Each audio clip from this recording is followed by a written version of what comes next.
Hi and welcome to Half Glass. My name is Dwayne Lang, part of Coach Connections, my new business. I wrote a poem today, a small little poem. I thought I'd let you know. It goes like this. It's called It's a New Day. It's a new day, yesterday has gone, you can't change it. You can remember it and there's no need to regret it. No need to hold on to it. Do not dread tomorrow, never fear it. A new day today, let's live it. Everybody has the same day, it's how you use it. Wake up today, look forward to it. If you dream it, you can make it. It's a new day. It's a new day today. And I'm gonna be honest with you, I've come to Wales and I've moved out of Birmingham. I said I'm gonna start a new business. I'm not gonna drive anymore. I'm not gonna do any plastering. I'm gonna start a whole new business. I'll call it Coach Connections. I'm your life coach. People say, oh, you know what you're talking about. I don't know what I'm talking about. I don't know what I'm doing. But today is the thing, you see, when you start something new, it's hard. When you start something new, you haven't got a clue what you're doing. Let's be honest. So how do you get from having no clue what you're doing to becoming competent at what you want to do? It's quite simple, isn't it, really? Like your first step in life, you have to walk. You have to fall down, get up, and walk again. And you can't give up. You can't give up. Now, I'm going to lie to you.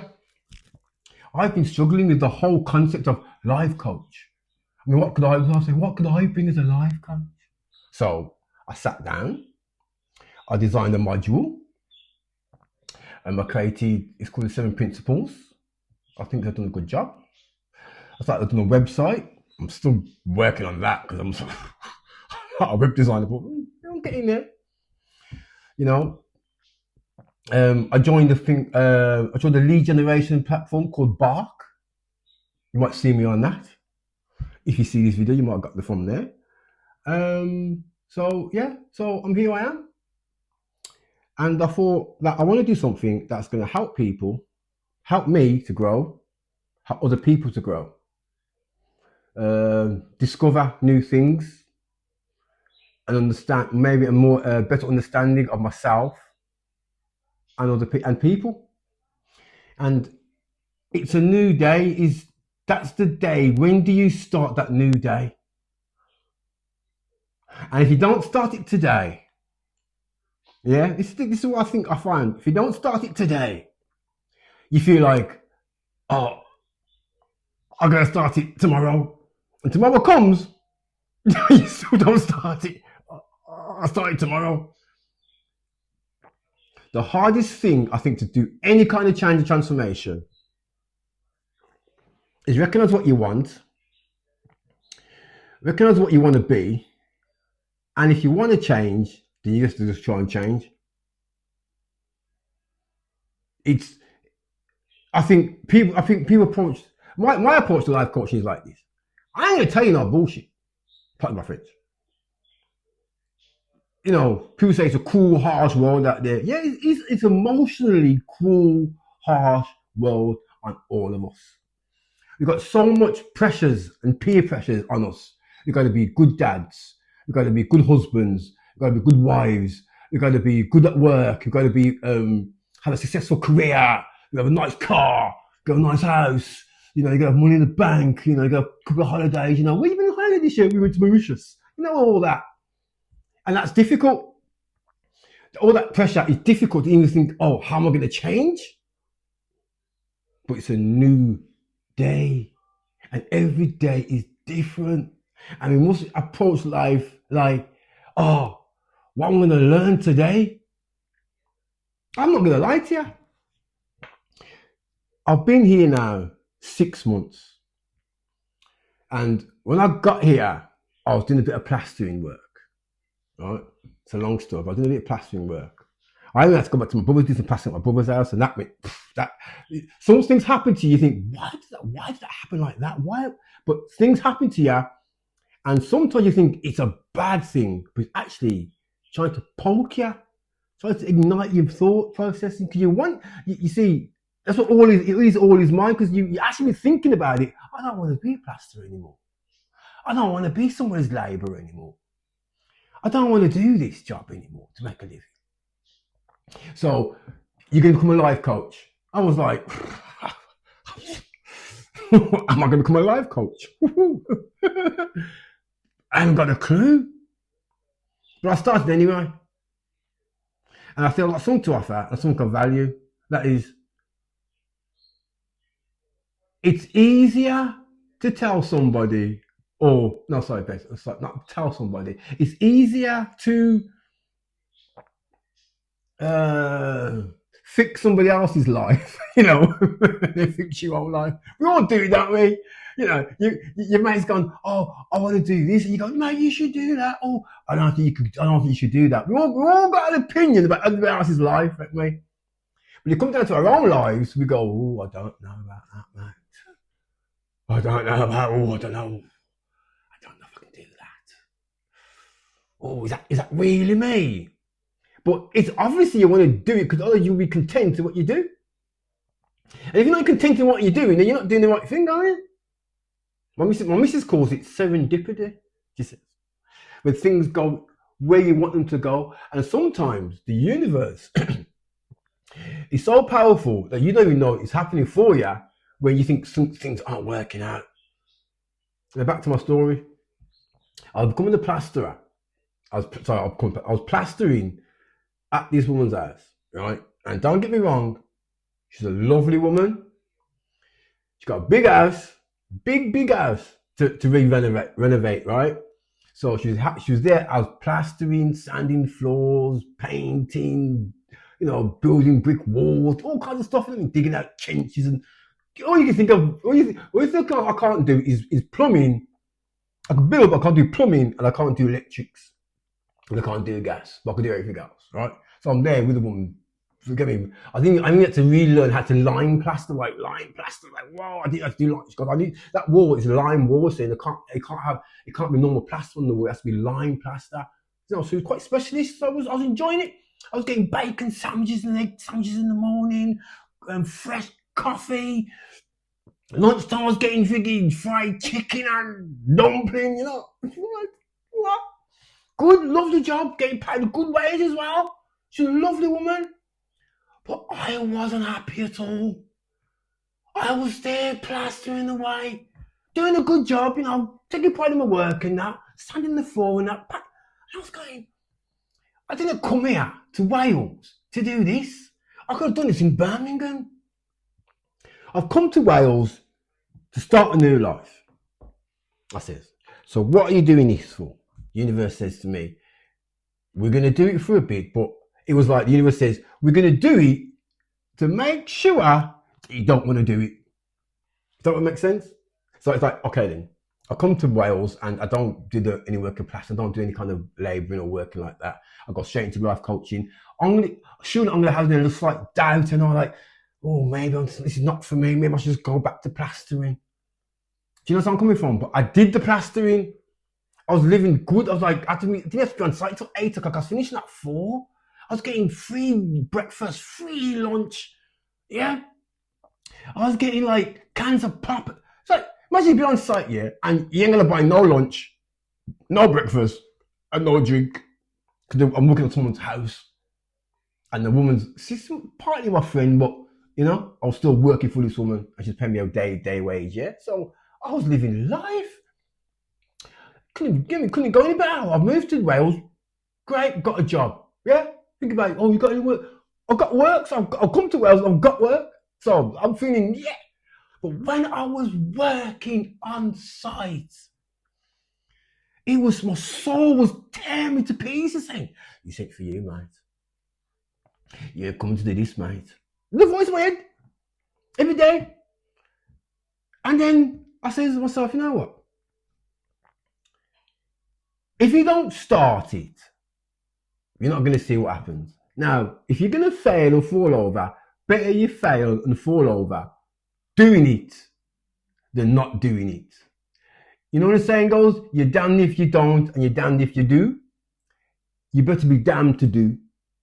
That's my philosophy. If that is a philosophy from there, if you're then in making a decision, it's a new day, man. It's a new day. You know where I'm coming from? You may try to make a decision, yeah, you get up. You're damned if you don't, and you're damned if you do. So you better do, because surely doing is better than not doing. So I'm a life coach now. As I keep telling myself in the morning, I'm a life coach now. Now I've been on Bark and I've been phoning. Okay, a perfect example of the journey of wow, it's different. I think the mad thing about it, I did a life coaching course. I might try and show you actually. I did a life coaching course on Udemy years ago, part time in my house. I did the course from beginning to advance. Did the course, passed the course, got a certificate. You should see my certificate on my should be on my website. I think I'll put it on the website actually. I think I put it on my website actually. There's a thing to see. Yeah. So I did the course, and I was driving and I was plastering still. Did the course. Passed. Did the course. Actually went through the course. Sat through all the videos, did all the modules, did all the writing, did all the work, did all the homework, read books, read philosophy, watched videos, did all the things you're supposed to do, yeah? And then I was like, I'm still plastering and driving. But I knew what I wanted to do. So I've done the course. How many people out there have done courses? All these courses a bit like, oh, buy my course. All these buy the course, but ain't done nothing with the course. It's a new day. And this is what you got to remember. So when you're gonna do something new and you're thinking, whoa, it's scary. You know when you're gonna dive in the deep end, or you're gonna take the first step, you might fall over on your face. First step, bang, blood in your eye. Oh, mom! Yeah, you might just fall over, metaphorically, you might just fall over. But as Jim Mon says in one of his lectures, when he says, it's a great piece, he says, if he said to a mother, are you going to let your kid walk and your kid's not walking yet? And you said to your mother, aren't you going to give up? She'll say, what do you mean I'm going to give up? My kid's going to walk, innit, eventually. But would you give up? Would you say to your kid, oh, mate, you know what? Don't walk. Don't take any new steps, yeah? Don't get on your own 2 feet because you might fall over. Do you anybody say that to their kids? The kids start to learn to walk.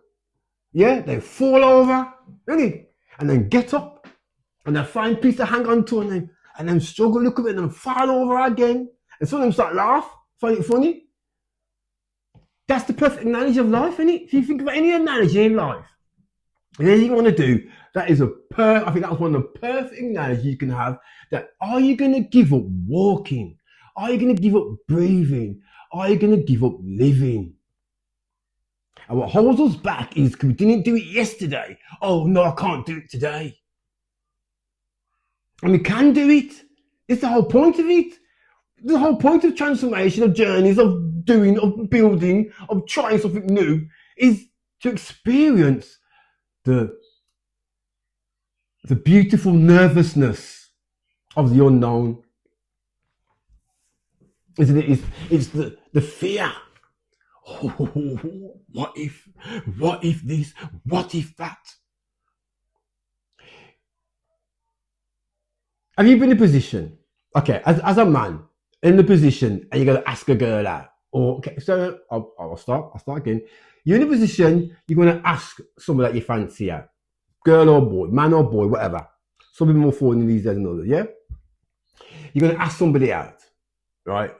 And you see the person, and you're nervous. Yeah.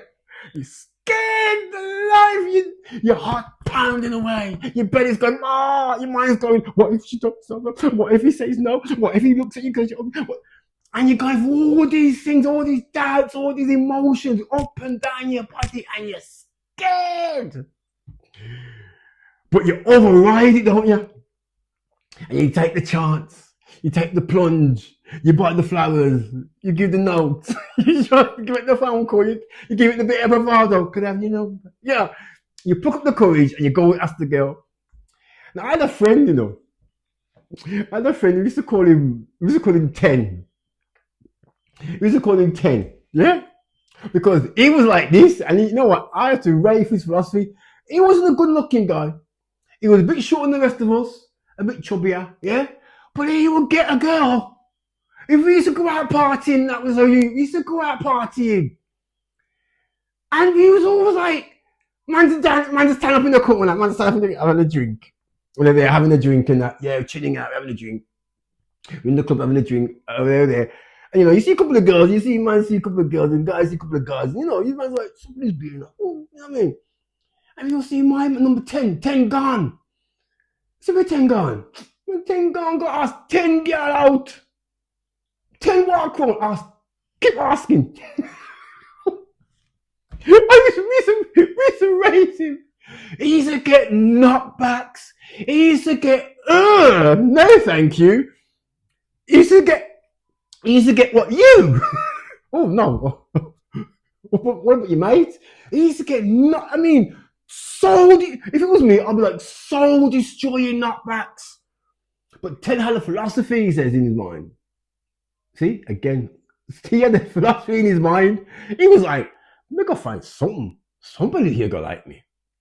Somebody here is gonna find me attractive. Somebody here is gonna find me funny. Somebody here is gonna connect with me that I don't know yet.